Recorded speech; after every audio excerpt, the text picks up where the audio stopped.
When I was 7 years old and I had had a bad day at school, I don't remember now the details of it, but I remember how bad it made me feel. And my mom made me a big bowl of spaghetti. She loaded the sauce with veggies and she drew me a hot bath and handed me some chocolate. She called it the trauma treatment. Now I might call it something different because it doesn't actually treat trauma. It's more like emergency self care. But it became a tool in our family, a shorthand for someone needing a little extra love and care. A delicious, nutritious meal, a hot bath, and chocolate.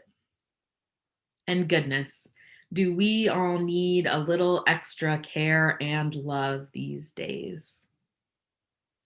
Whether you are getting your news from push notifications on your phone, from listening to the radio in your car or a podcast while you do the dishes, from watching the nightly news, or just through osmosis on social media or furious texts from the people you love. It's a lot right now. Every day, every hour, every minute, there's something new, something heartbreaking, something gut wrenching happening in the world. It's so easy to feel all of this chip away at our hearts, our souls, and our bodies as we despair about what is happening, as we yearn for the ability to be together in community with our people, as we feel completely overwhelmed. There is so much I could have said to you this morning amidst a pandemic, following up on an election with everything that is going on.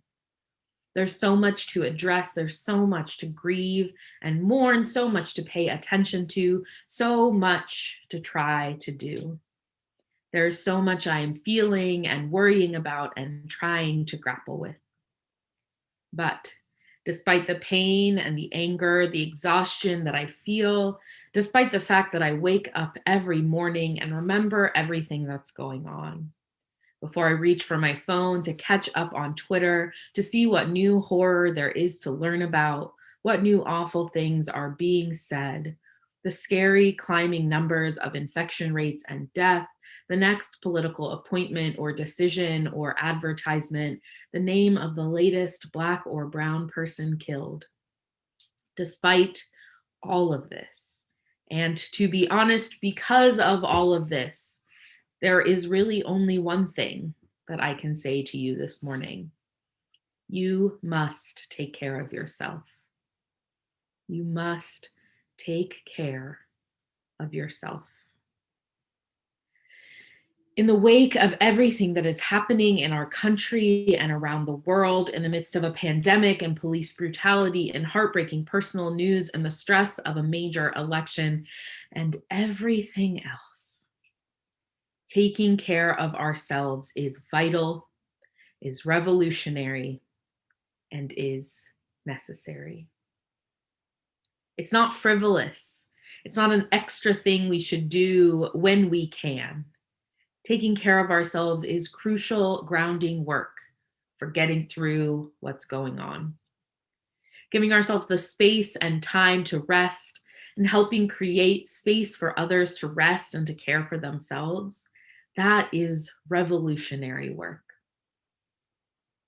One of the most important things that I learned in seminary was how important self-care is, how crucial it was to learn the best ways to take care of myself on a regular basis and in those moments when things were overwhelming. Graduate school was overwhelming.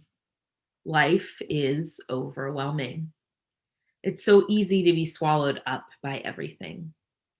And at the end of my first semester, halfway through finals, I was sitting on my bed, crying, thinking I should probably leave school and find something else to do. I was doubting myself, my abilities, my drive, whether I even liked doing any of this. I was exhausted. I was overwhelmed. I was probably hungry. I was anxious, and I was feeling like I was completely done. But my partner brought me a mug of tea and a blanket. And I put away my computer for the rest of the night and just focused on myself. And that was the last time I cried during finals. And it's not because finals got any easier. It's because I learned how to take care of myself in a way that the finals didn't overwhelm me to the point of tears and helplessness. I made sure to get out of the house, to get exercise, to eat regularly. I tried really hard to remember to keep my water bottle full and next to my desk while I worked. I reminded myself that it was okay to not work nonstop and that actually it was better for my work and my well being to step away and recharge for short and long amounts of time. I learned self care because I couldn't get through finals without it, couldn't get through the semester without it, couldn't get through without it. Not taking care of myself stopped being an option. But that doesn't mean it was easy. It still isn't easy all these years later. And especially these days, I find myself caught up in things, overwhelmed, not taking care of myself. And here is where another important thing that I learned in school comes in. That self-care is not something you should do alone. That actually self-care isn't something you can do alone, despite its name. Self-care is really community care. When I get into those overwhelmed moments, the first thing that goes away for me is my ability to remember to practice self-care. When I'm anxious, upset, frustrated, exhausted, sad, like I am so much of the time these days, I often don't take time to stop and say, what do I need right now? But the people that I love can ask that question for me. They can offer to make me lunch and tea and snacks and cake. They can rage with me and help me heal. They can ask how my soul is, how my heart is. They remind me that maybe I should go outside just for a moment. And they send floods of love and heart-shaped emojis and silly Snapchats and pictures of their babies and their pets. And they keep sending messages even when I don't respond, just to let me know that they are there. And I'm not telling you all these things just to brag about my friends, though they are really wonderful. I'm telling you these things because the care that my friends offer me when I'm overwhelmed makes it easier for me to remember to take care of myself, easier for me to remember that I need to take care of myself, and easier for me to love myself. One of my favorite podcasts, it's now canceled, but it's called Another Round, hosted by Tracy Clayton and Heaven Nagatu.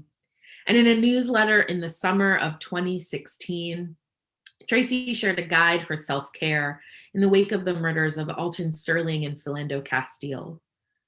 And unfortunately, everything she says is so relevant today in the wake of so many more killings of Black and Brown people.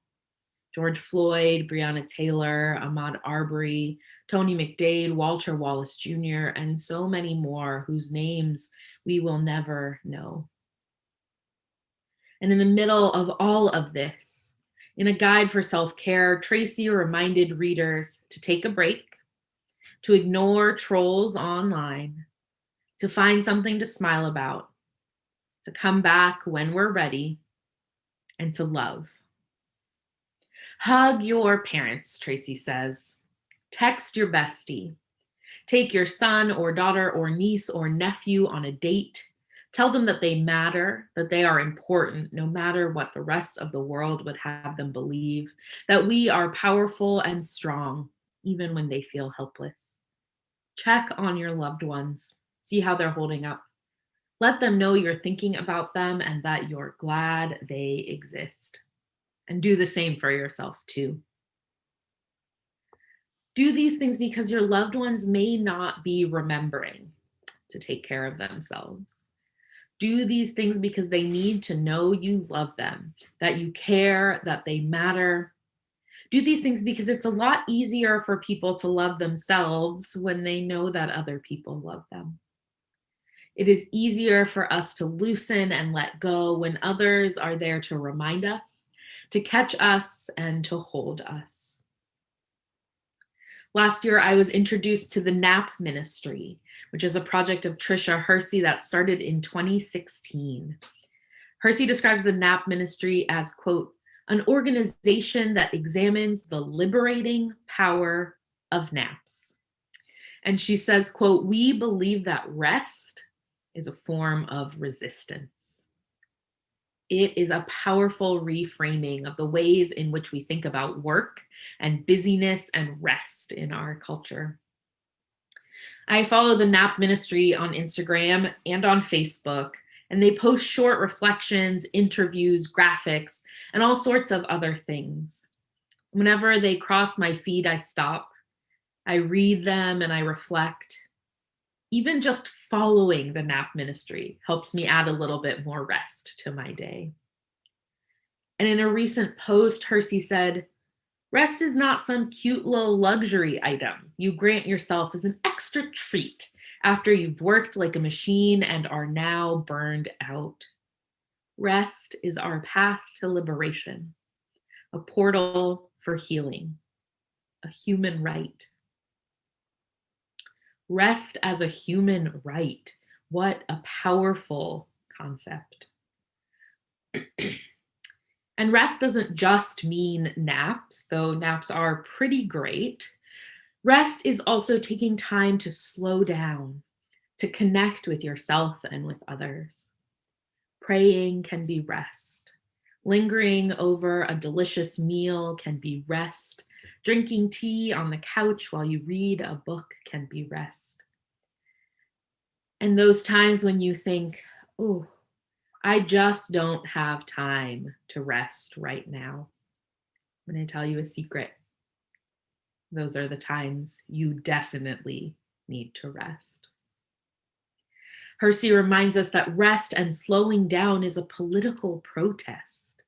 Amidst everything that calls us to keep going, keep working, push harder, do more, it's an act of resistance to take the time to rest, to care for ourselves, to build communities who care for each other.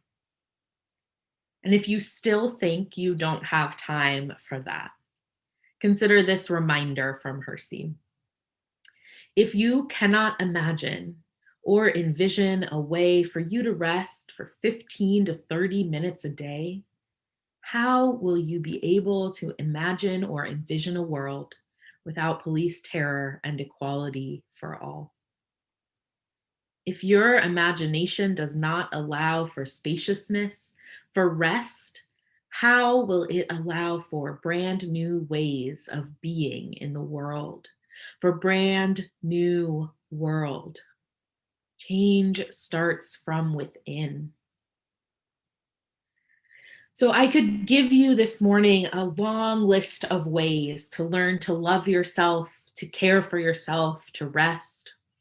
I can help you try to figure out the best way to create all of that from within, to learn how to shield it from everything in the world, to let it grow and thrive. But instead, I will remind you that self-love and self-care and rest are best practiced in community. You may find it hard to love yourself and care for yourself sometimes, or a lot of the time, or maybe all the time. But I imagine you find it easier to do that for the people around you. I know that I do, even when I am struggling with the weight of the world and everything feels like too much. I love my family, my partner, my friends. I love them deeply and actively, and I help them care for themselves by caring for them. And the ways that they reach out to me, I reach out to them. I text them funny pictures to remind them to smile.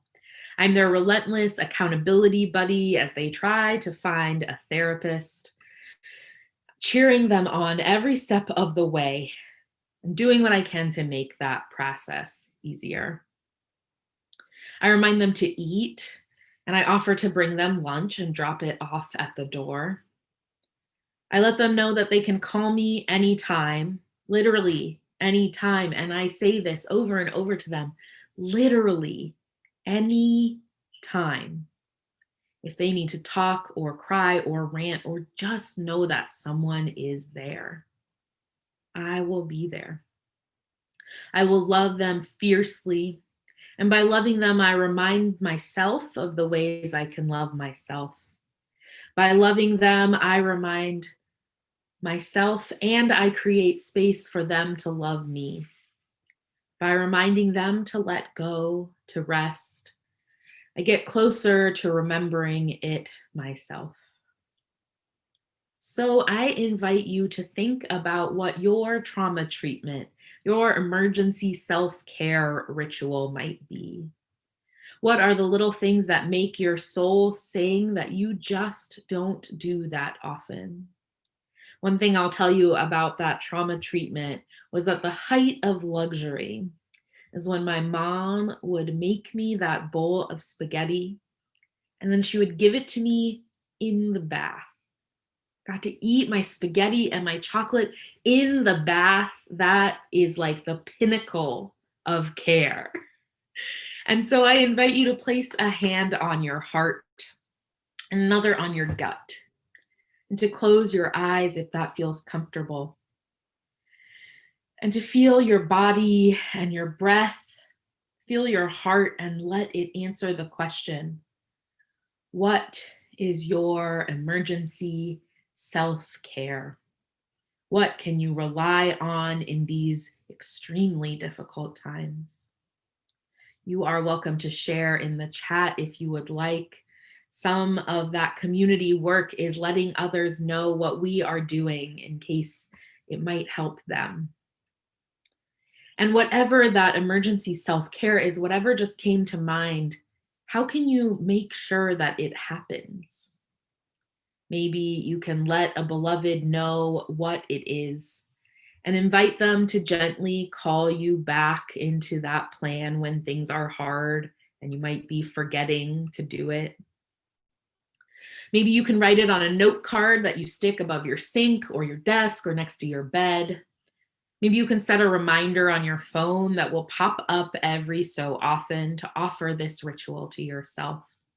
Or maybe you can have a regular standing uh, uh, phone call or check in with someone just to take a moment to breathe. Find a way to make sure you offer yourself what you need. And that way should involve your community.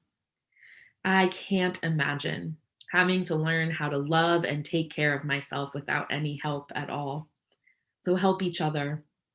Love each other fiercely and deeply and actively.